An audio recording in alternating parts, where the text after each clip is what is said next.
एक पिता होता है जो कि उत्तर प्रदेश के प्रयागराज ज़िले से सीधे दिल्ली अपने बच्चों के पास में फ़ोन करता है और फ़ोन करने के बाद में उनको सूचित करता है कि बेटा दरअसल तुम्हारी जो मम्मी है वो जो प्रयागराज में जो महाकुंभ का पर्व चल रहा है तो उसमें श्रद्धालुओं की जो काफ़ी भीड़ होती है तो उस भीड़ में एक रेला टाइप का आ जाता है तो उसमें तुम्हारी जो मम्मी है कहीं गुम हो जाती है और गुम होने के बाद में मैं उनको काफ़ी तलाश कर रहा हूँ, काफ़ी उनकी जाँच पड़ताल कर रहा हूँ, लेकिन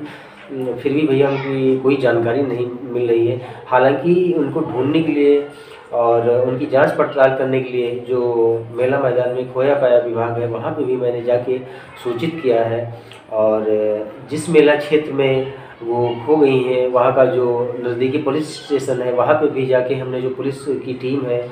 उनको भी सूचित किया है। लेकिन जो भैया तुम्हारी मम्मी है दरअसल मिल नहीं रही है हमको। तो ऐसी बात जब एक पिता अपने बच्चे से कहता है,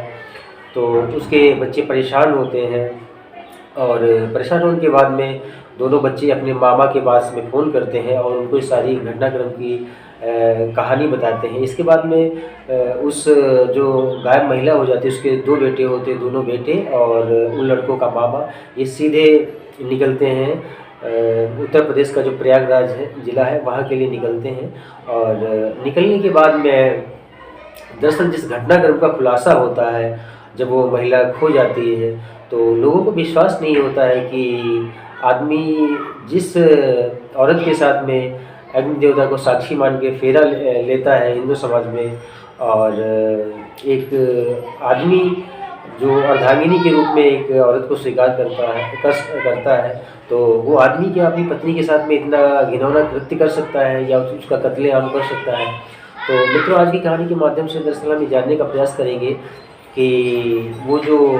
मेला परिक्षेत्र में जाता है संगम में डुबकी लगाने के लिए एक दाम्पत्य, तो उस आदमी ने अपनी पत्नी का कत्ल क्यों कर दिया, इसके पीछे क्या कहानी रही है। मित्रों नमस्कार, सत श्री अकाल, आदाब, राम राम। मैं मुकेश मिश्रा। मित्रों मेरे आज के इस वीडियो एपिसोड में आप सभी लोगों का बहुत बहुत हार्दिक स्वागत, अभिनंदन और आत्मीयता के तौर पे बहुत बहुत प्यार और आपके स्वर्णिम भविष्य की कामना। मित्रों आज की जो सच्ची घटना है, ये सच्ची घटना प्रारंभ होती है जो भारत की राष्ट्रीय राजधानी क्षेत्र है दिल्ली का एक इलाका लगता है त्रिलोकपुरी का रहने वाला एक व्यक्ति होता है जिसका नाम अशोक होता है, जिसकी उम्र तकरीबन 38 साल के करीब होती है और जो कि दिल्ली में ही एमसीडी जो एक सफाई कर्मचारी एक डिपार्टमेंट होता है उसमें ये सफाई कर्मचारी का काम करता है, उसकी पोस्ट पे तैनात है। और इसकी पत्नी होती है जिनकी उम्र 35 साल के करीब होती है, नाम उनका होता है मीनाक्षी। तो दरअसल 17 फरवरी 2025 का ये वाक़या होता है। इनकी पत्नी जो होती है मीनाक्षी वो इसे कहती है कि कुंभ का जो महापर्व चल रहा है, देश नहीं बल्कि विदेशों से भी काफ़ी श्रद्धालु जा रहे हैं वहाँ दर्शन करने के लिए और जो संगम का स्थान है वहाँ पर डुबकी लगाने के लिए, तो क्यों ना आप भी चला जाए। तो ऐसी बात जब वो इस व्यक्ति अपने पति से कहती है अशोक से, तो वो सहमत हो जाता है और सहमत होने के बाद में ये वहाँ से दिल्ली से निकलता है। और निकलने के टाइम पे एक पत्नी के प्रति जो एक पति का व्यवहार होना चाहिए या जो रिलेशनशिप होने चाहिए, जो चाहत होनी चाहिए, जो रिस्पेक्ट होना चाहिए, तो इस प्रकार का ये एक वीडियो बनाकर भी सोशल मीडिया पे अपलोड कर देता है। और अपलोड करने के बाद में वहाँ से निकलता है और फिर ये 18 फरवरी 2025 को जो उत्तर प्रदेश का प्रयागराज ज़िला जहाँ पे कुंभ का महापर्व चल रहा है वहाँ पे पहुँच जाता है, स्नान वगैरह करता है। और स्नान वगैरह करने के बाद में वहाँ पे जो श्रद्धालु होते हैं उनका काफ़ी एक रेला टाइप का आ जाता है। उस रेला में जो इसकी पत्नी होती है मीनाक्षी गुम हो जाती है और गुम हो जाने के बाद में फिर ये जो मेला मैदान में खोया गया विभाग है वहाँ पे भी जाके सूचित करता है, लेकिन उनका आता पता नहीं चलता है। इसके बाद में जो नज़दीकी पुलिस स्टेशन होता है मेला परिक्षेत्र में वहाँ भी जाके सूचित करता है, लेकिन इसका कहीं भी अता पता नहीं चलता है। लेकिन तब तक इसके जो 2 बेटे होते हैं जिसमें एक का नाम अश्विनी होता है और दूसरे का नाम आदर्श होता है, और इन दोनों बच्चों के मामा जो प्रवेश होते हैं ये भी पहुंच जाते हैं। और जब वो इलाहाबाद पहुंच जाते हैं तो इलाहाबाद जो रेलवे स्टेशन होता है वहाँ पे उन तीनों के हाथों में एक एक पटरी टाइप की होती है, उस पटरी में एक फ़ोटो होता है जो उसकी बहन का वो जड़ा होता है। और हर एक स्टेशन पे मिलने वाले व्यक्ति से वो अपनी बहन के बारे में, अपनी माँ के बारे में वो बच्चे पूछते हैं, लेकिन कहीं भी उनका अता-पता नहीं चलता है। लेकिन इसके बाद में जो ये प्रवेश और अश्विनी और आदर्श, ये तीनों होते हैं। ये जो मेला क्षेत्र का जो एक पुलिस स्टेशन लगता है, दारागंज पुलिस स्टेशन जाते हैं। वहाँ पे पहुँचने के बाद में जो एसएचओ होते हैं उनको सारी कहानी बताते हैं। तो जब उनको कहानी बता रहे होते हैं तो वहाँ पे एक पुलिस का जवान खड़ा होता है और फिर वो जवान कहता है कि दरअसल ये केस, अगर जो आप झूसी जो पुलिस स्टेशन पड़ता है, थाना पड़ता है, वहाँ पे जाओ, वहाँ से शायद आपको अवगत हो जाएगा। वो नज़दीक में इस मेला परिक्षेत्र के नज़दीक में झूसी जो पुलिस स्टेशन है वो पड़ता है। ये शायद वाक़या उधर ही का है, तो वहाँ आप जाओ तो वहाँ से शायद ये रिज़ॉल्व हो जाए मैटर। तो इसके बाद में ये तीनों, प्रवेश और अश्विनी और आदर्श, ये तीनों सीधे जो झूसी पुलिस स्टेशन होता है वहाँ पे पहुँचते हैं। वहाँ पर पहुँचने के बाद में जो एसएचओ होते हैं उपेंद्र प्रताप सिंह, उनको सारे घटनाक्रम के बारे में बताते हैं। और जब वो घटनाक्रम बता देते हैं उसके बाद में वो जो फ़ोटो दिखाते हैं अपनी बहन का, तो फ़ोटो देखने के बाद में जो एसएचओ होते हैं उनके पैरों के तले की ज़मीन खिसक जाती है। और जब वो देखते हैं कि दरअसल ये जो औरत की हमको फ़ोटो दिखाई गई इसकी तो डेथ हो चुकी है। हालांकि वो बताते हैं कि शायद आप सभी लोगों को एक लेडीज़ की हत्या की गई है, तो शायद अब सही शिनाख्त ना उसकी कर पाई गई है, तो इसके लिए शायद 72 घंटे तक जो मैनुअल होता है पुलिस विभाग का, वो डेड बॉडी को मॉर्चरी में रख देती है। 72 घंटे के बाद में यदि कोई भी उस डेड बॉडी का जो परिवार का सदस्य वो नहीं पहुंचता है, तो उसके बाद में जो एक मैनुअल होता है फिर वो सुपुर्दे खाक कर दिया जाए, फिर उसको या अग्निदाह कर दिया जाए। ऐसी जो मान्यताएं होती हैं हिंदू मुस्लिम के धर्म के अनुसार, वो ऐसे साफ समझा रहे होते हैं उन सभी को। लेकिन इसके बाद में ये कहते हैं कि आपको सीधे पोस्टमार्टम जो हाउस है वहाँ जाना चाहिए। इसके बाद में तीनों पोस्टमार्टम हाउस जो होता है वहाँ पे पहुँच जाते हैं। पहुँचने के बाद में जो साड़ी होती है उस लेडीज़ पे पड़ी हुई, साड़ी को देख कर वो पहचान जाते हैं, दहाड़े मार मार के रोने लगते हैं, जिसमें उस महिला का भाई प्रवेश होता है और उसके दोनों बच्चे अश्विनी और आदर्श होते हैं। लेकिन जब ये रो रहे होते हैं तो रोने के बाद में जब पुलिस की टीम वहाँ पे जो होती है उसको बताते हैं कि दरअसल यही हमारी बहन है और इन बच्चों की माँ है। तो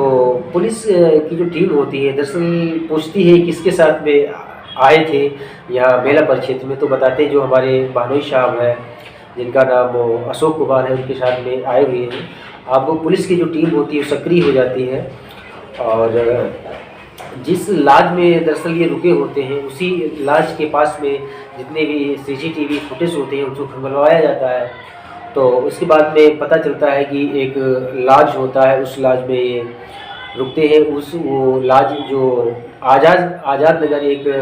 मोहल्ला होता है प्रयागराज का, वहाँ पे केवट नाम की एक बस्ती है, वहाँ पे वो लॉज होता है। और उस लॉज तक पहुँचाने वाला एक साधारण राहगीर होता है। हालांकि उस राहगीर का इसमें कोई भी रोल नहीं होता है। जाहिर सी बात है कि कोई व्यक्ति जब नया कहीं जाता है तो किसी भी चीज़ के बारे में जानकारी लेने के लिए जाहिर सी बात है हर एक किसी न किसी आदमी से पूछ लेता है। तो उस लाश तक पहुंचाने वाला जो व्यक्ति होता है उसका नाम सुरेश बिंद होता है। हालांकि उसको भी पुलिस अरेस्ट करती है लेकिन उसका कोई दोष नहीं होता है। और जिस लॉज में ये रुकते हैं तो जब लॉज का जो ऑनर होता है उससे आईडी प्रूफ मांगता है, तो दरअसल ये आईडी प्रूफ नहीं देते हैं और कहते हैं कि कुछ ही देर की तो बात है, 2-3 घंटे हमको रुकना है, इसके बाद में तो हम सब लोग स्नान करके चले जाएंगे। तो जब ऐसी बात कहते हैं तो जो लॉज का मालिक होता है वो दरअसल इनका कोई भी आईडी प्रूफ नहीं लेता है। और उसके बाद में जब नहीं लेता है तो फिर ये सब लोग उसमें रात भर रुकते हैं, उसके बाद में चले जाते हैं। लेकिन उसी जो केवट बस्ती है उस केवट बस्ती के एक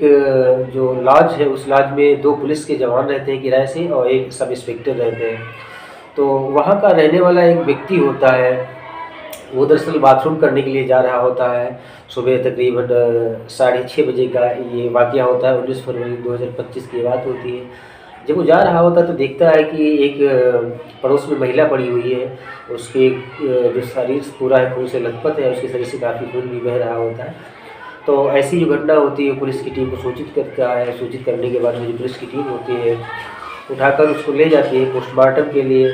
और पोस्टमार्टम में जो रिपोर्टें आती हैं तो उसके बाद में पता चलता है कि इस औरत पे कि किसी धारदार हथियार से और नुकीली चीज़ों से वार किया गया है। और जब सीसीटीवी फुटेज के माध्यम से जो एसएचओ होते हैं वो प्रवेश, अश्विनी और आदर्श से पूछते हैं कि दरअसल ये आदमी कौन है जो तुम्हारी बहन के साथ में है, तो बताते हैं कि यही तो हमारे भानोई साहब हैं। इसके बाद में जो भानोई इनके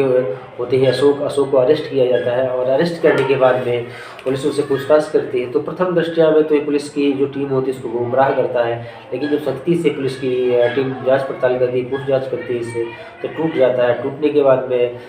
फिर घटनाक्रम जो उस अशोक ने पुलिस की टीम को बताता है तो हकीकत में वो आश्चर्यचकित करने वाला होता है। दरअसल अशोक जो एमसीडी जो दिल्ली की पड़ती है वहाँ पे सफाई कर्मी का ये काम करता है और वहीं पे रहने वाली एक जो महिला होती है उससे में इसके नाजायज़ संबंध होते हैं और उन नाजायज़ संबंधों की जानकारी एक दिन इसकी जो पत्नी होती है मीनाक्षी उसको पता चल जाती है, जिसके वजह से आए दिन में विवाद हुआ करता था, लड़ाई हुआ करती थी और जिसके लिए इसके अशोक के मन में एक खिन्नता बन गई थी कि क्यों ना अपनी पत्नी को ही रास्ते से हटा दिया जाए और जो हमारे एक नाजायज़ संबंधों की एक डोर है वो आगे पनपती रहेगी। इसीलिए इसने एक नियत समय के अनुसार 17 फरवरी 2025 को ये कुंभ का महापर्व देखने के लिए अपनी पत्नी के साथ में आता है और आने के बाद में ये दर्शन करता है, स्नान करता है, फिर एक लॉज में रुकता है और लॉज में रुकने के बाद में वहाँ पर अपनी पत्नी की हत्या कर देता है। लेकिन इसके बाद में जो पुलिस की टीम होती है वो और जांच पड़ताल करती है तो सामने ये भी निकल के आता है कि दरअसल दिल्ली में रहने वाली जो महिला होती है उससे इस अशोक का तकरीबन 4 साल से जो अनैतिक संबंधों का एक सफ़र है वो चल रहा होता है। और हालांकि पुलिस इसको अरेस्ट कर लेती है और अरेस्ट करने के बाद में जेल भेज देती है और जो एक केस की फाइनल जो चार्जशीट होती है वो संभवतः अभी सबमिट नहीं की गई है और पुलिस इस विषय पे जांच कर रही है। और पुलिस विभाग के जो एसएचओ होते हैं थाना झोसी के उपेंद्र प्रताप सिंह, उनका ये भी कहना है कि हमें हर एक पहलू पे बहुत गहराई से जांच पड़ताल कर रहे हैं कि हो सकता है इस व्यक्ति के अलावा और भी किन्हीं लोगों का इसमें हाथ हो। और जिस महिला का ये मर्डर होता है जो मीनाक्षी नाम की एक महिला होती है, ये मूलतः उत्तर प्रदेश का एक ज़िला पड़ता है बुलंदशहर की रहने वाली होती है, दिल्ली में ये ब्याही होती है। और इसके बाद में अगर जो मित्रों बात की जाए तो शायद ये अनैतिक संबंधों की जो एक डोर किसी आदमी से जुड़ जाती है तो शायद उस पाप भरी दुनिया से आदमी बाहर नहीं निकल सकता और निकलने में भी उसको बहुत सारी कठिनाइयों का सामना करना पड़ता है। और कभी कभी अनैतिक संबंधों की जो एक दुनिया होती है उसमें आदमी ऐसा खो जाता है जिससे वो अपनी पत्नी, अपनी अर्धांगिनी, अपने माता पिता, अपनी संतान, इन लोगों का भी परित्याग कर देता है। इन लोगों से भी शायद मोह नहीं रह जाता है उसको, तो फिर उससे ऐसे अनैतिक कृत्य हो जाते हैं, ऐसे पाप हो जाते हैं जिनका वो शायद ज़िंदगी भर पश्चाताप और पछतावा भी नहीं कर सकता है। तो मित्रों इस कहानी में अगर जो इस अशोक नाम के व्यक्ति ने अनैतिक रिश्तों की एक जो संबंध होते हैं उनको इसने प्रज्वलित न किया होता तो शायद इसके द्वारा अपनी पत्नी का मर्डर और कत्लेआम न होता। मित्रों इस सारी कहानी को आप सभी लोगों को सुनाने का मेरा मकसद ही कतई नहीं है कि आपको पीड़ा हो, आपको कष्ट हो, आपका दिल दुखे। ये कहानी आप सभी लोगों को सुनाने का मेरा मेन मकसद ये है कि आप लोग सजग रहें, परिपक्व हो, मैच्योर हो। और मित्रों आशा करते हैं कि आप लोग अच्छे होंगे, अपना ध्यान रखिए। इस एपिसोड में इतना ही, मिलते हैं नेक्स्ट एपिसोड में इससे ज़्यादा यूनिक बताने का प्रयास करेंगे। तब तक के लिए मित्रों आप सभी को बहुत बहुत हार्दिक शुभकामनाएं, ढेर सारा प्यार। लव यू मित्रों, जय हिंद, जय भारत।